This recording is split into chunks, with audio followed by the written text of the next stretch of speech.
مرحبا بكم والسلام والصلاة على خير الأنام سيدنا محمد عليه ألف صلاة وأزكى السلام.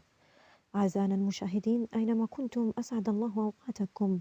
أهلا وسهلا ومرحبا بكم داخل بيوتكم أو في أماكن عملكم. تشرفونني بالانضمام والاشتراك في قناتي فضلا وليس أمرا، قناتي التي توافيكم بجديد الأخبار يوميا، أخبار حقيقية 100%. اهتزت ولاية غردايا بفاجعة هزت قلوب المواطنين كبيرا وصغيرا، حيث طغى الحزن على ولاية غردايا بأكملها نتيجة للعمل الشنيع الذي هز قلوب المواطنين صغيرا وكبيرا. عائلة مكونة من أب وأم وأربعة أطفال يعيشون حياة طبيعية إلى أن تتقلب الظروف وتكثر الضغوطات والمناوشات داخل العائلة، مما أدى باضطرابات نفسية للأب أو موت ضميره. الأب الذي قام باصطحاب أولاده الأربع في سيارته على الساعة 2 زوالا خارج المنزل ليخبر زوجته بأنه سيقوم بتفسيحهم في سيارته الجديدة ليحدث ما لم يكن في الحسبان. اصطحب الأب أبناءه الأربعة ليقوم بجلب البنزين وولعه.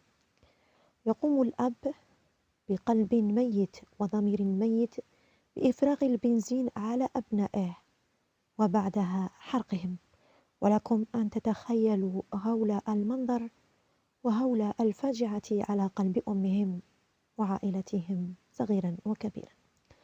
قام الأب في حدود الساعة 3 زوالا بحرق أبنائه بالبنزين بدون رحمة أو شفقة، ثم رميهم في المجاري الصرف، حيث أن هذا الأب عاد للمنزل بضمير بارد ليخبر زوجته بفعلته وتتركه زوجته ينام لتذهب مباشرة لمصالح القضاء وإخبارهم بما حدث.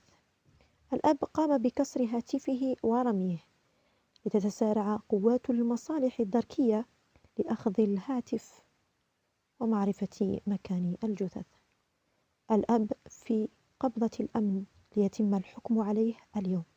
حسبنا الله ونعم الوكيل. هذه هي المجتمعات الجزائرية والأمة الإسلامية التي تحدث عنها خير الأنام رسول الله صلى الله عليه وسلم. حسبنا الله ونعم الوكيل.